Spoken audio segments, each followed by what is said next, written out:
Ang aga nga namin nakarating mga mare dito sa airport dahil pupunta nga kami ngayong araw sa Cebu. First time ko nga lang din doon makarating mga mare.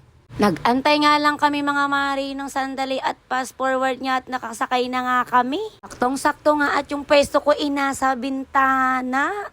Medyo pangit nga lang ang oras ng aming flight mga mare dahil nga maulan ngayon. Ilang sandali nga lang at buti umalis na talaga ang eroplano namin mga mare. After 45 minutes nga mga mare at ayan nakarating na nga kami dito sa airport ng Cebu. Sobrang syala nga ng airport nila dito mga mare at para kang nasa ibang bansa.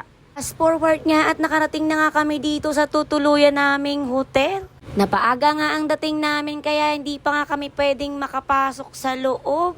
Nakakatuwa nga mga mare at meron nga silang pa-welcome juice. In fairness mga mare, ang sarap niya. Iniwan nga namin yung mga gamit namin doon mga mare sa hotel at kumain nga muna kami dito. At dito nga kami kumain sa Labuyo Native Restaurant. Buti nga hindi pila mga mare kaya nakapasok kami agad. Flex ko nga muna yung pogi kong asawa.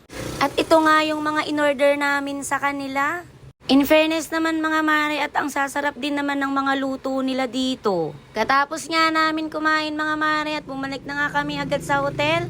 Saktong-sakto nga at pinakyat nga kami kaagad dito sa taas. Bali 3 room nga ang kinuha nila dito mga mare sa aming tutuluyan. Pagpasok mo nga mga mare ay CR nga kaagad ang makikita mo. Malaki nga rin ang CR nila at meron nga rin pa bathtub. Parang ang sarap nga magbimbangan dyan mga mare, kaya lang kasama namin si mother sa loob. Pagkatapos nga ng CR at ito nga din yung kama nila. Maganda nga rin ang kama nila mga mare at masyadong comfy rin talaga sa paghiga sa likod. Meron nga rin table dyan mga mare at 2 upuan. Meron nga rin sila dito mga mare na cabinet na paglalagyan mo ng gamit. At meron din pa bolt yan. Pagkatapos nga naming inayos yung mga gamit namin sa taas at bumaba nga rin kami kaagad. Nag-ikot-ikot nga rin kami dito mga mari sa labas. Dumiretso nga kami kaagad dito mga mari sa kanilang beach. In fairness naman mga mari at napakalinis dito.